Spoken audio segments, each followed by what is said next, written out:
Hi, I'm Bernie Borges, CEO of Thrive Media, host of the Midlife Fulfilled Podcast, and creator of the Fulfillment-Centric Leadership Framework.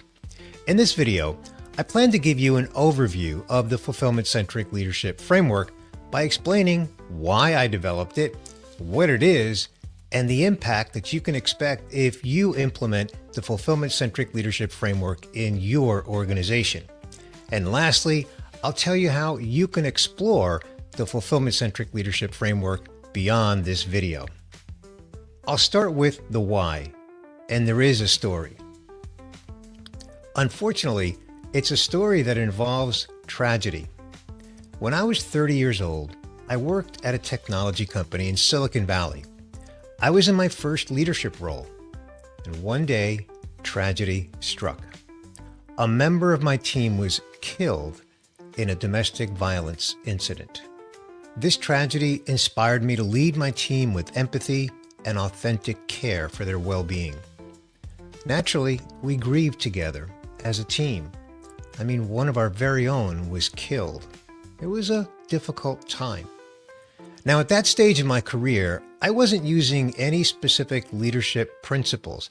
I simply did what my instincts drove me to do. My immediate goal was simple: to fulfill our work responsibilities while also compassionately supporting my team through the trauma of this devastating event.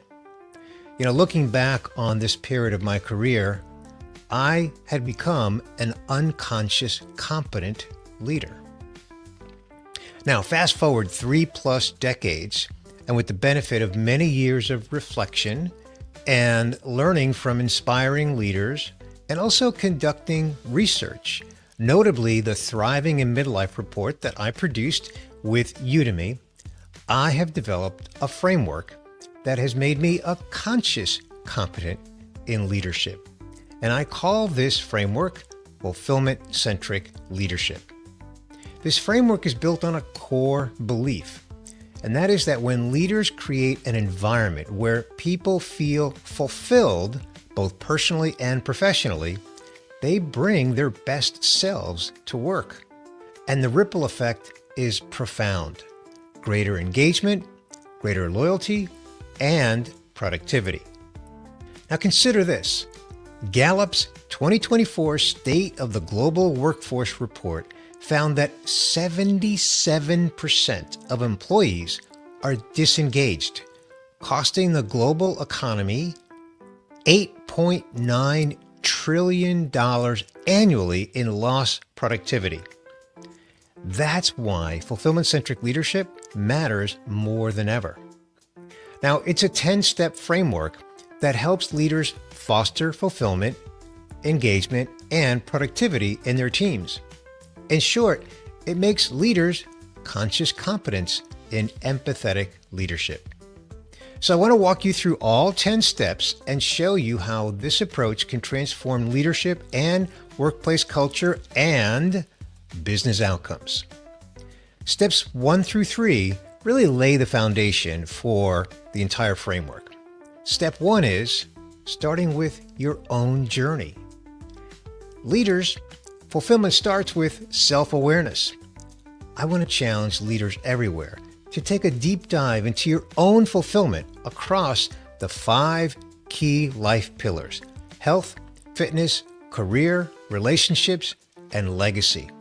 You see, when you clearly understand your own fulfillment journey, you'll be much more capable of leading with authenticity and empathy. Step 2, get to know the 5 key life pillars. Leaders, I challenge you to do a deep dive into these 5 pillars because they are the foundation of fulfillment for your team. Again, the pillars are health, fitness, career, relationships, and legacy.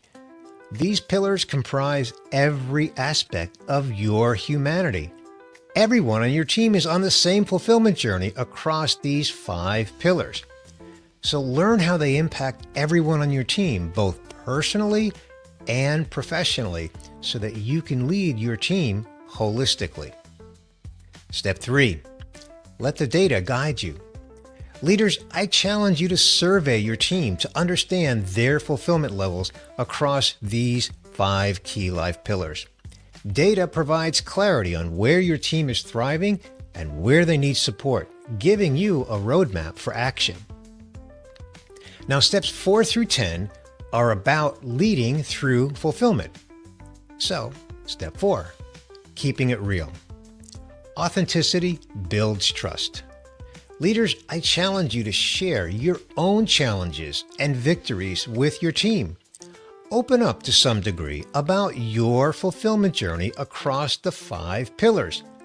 When they see that you're human too, it creates a safe environment for open communication and connection. Step 5, make wellness work. Wellness is more than company-paid gym memberships or a salad bar. Leaders, I challenge you to encourage flexible schedules, walking meetings, or maybe mental health workshops. Promote healthy habits that enhance well-being and show your team that you care, that you really care. Encourage your team to take full advantage of resources from your company. HR is your friend in this, and I probably don't need to remind you that a healthy team is more likely to be a productive team. Step 6, help people find their sweet spot. Leaders, I challenge you to identify what energizes each member of your team and align their roles with their passions and skills. Now, if you discover that someone is in the wrong role, have an honest conversation and create a plan together. Wouldn't you rather discover that proactively and create a plan rather than experiencing sudden turnover because you didn't have this conversation and now you have to backfill that role? Step 7, build real connections. Leaders, I challenge you to foster genuine relationships with your team. Be proactive about it. Consider activities such as mentorship programs where your team can participate as mentors and also as mentees. Things like team lunches, either in person or virtually, where you don't discuss work. Or intentionally schedule non-work meetings where you invite people to share stories of their vacations or their kids' activities. You can come up with your ways to create scenarios where you and your team can build real connections. And if you're already doing this, congratulations. Keep doing it because strong connections lead to motivated, collaborative, and loyal teams. Step 8, go long. Leaders, I challenge you to think beyond short-term results. Show your team how their work contributes to the bigger picture and invite their ideas to create lasting impact and innovation. Offer them opportunities to suggest ways to do the work differently or better.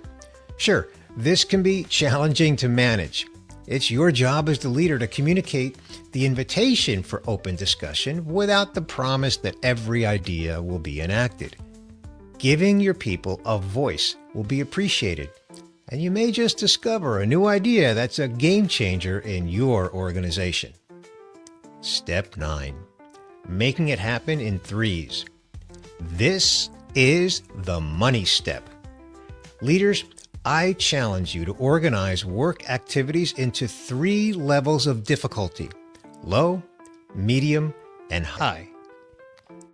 This creates opportunities for more frequent wins, helping your team feel a deeper sense of accomplishment and fulfillment.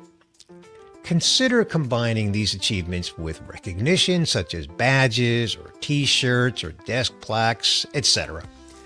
Everyone enjoys feeling recognized and valued, so adopting a 3-level approach to the difficulty of work activities can be a game changer. This is why I call this the money step. Now, this takes planning, and you may also want to do strategy discussions about this approach among the leadership team so that it's implemented universally, not as a one-off. And then finally, step 10, track and adjust. Leaders, I challenge you to perform regular check-ins with your team. This is essential for fulfillment-centric leadership.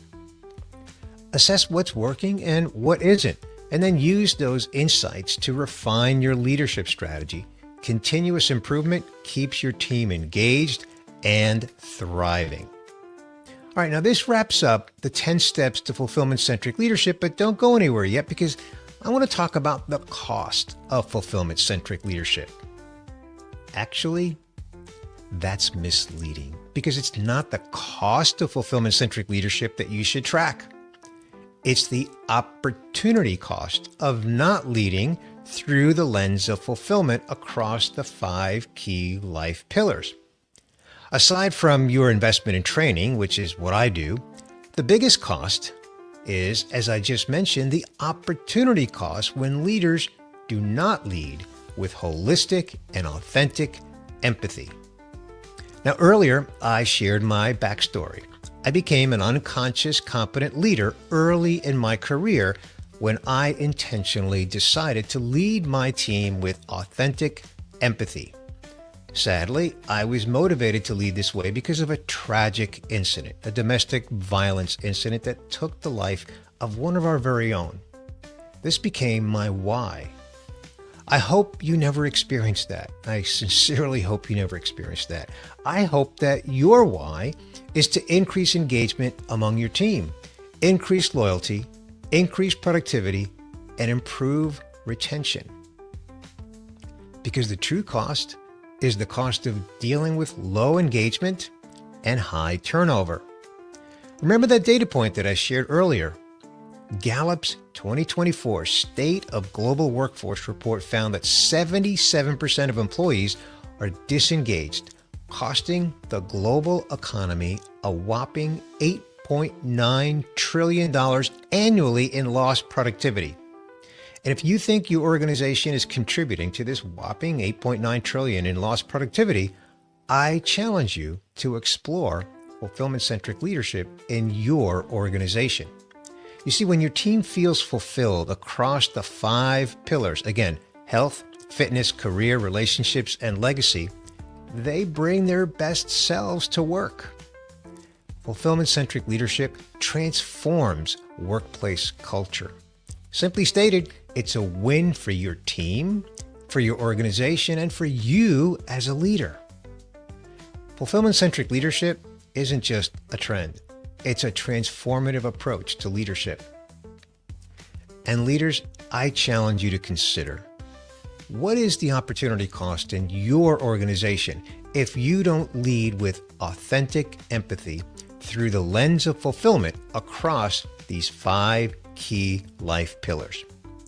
And then ask yourself these 2 questions. Is our employee engagement good enough to be competitive in the market? Do our employees give us the best when they come to work?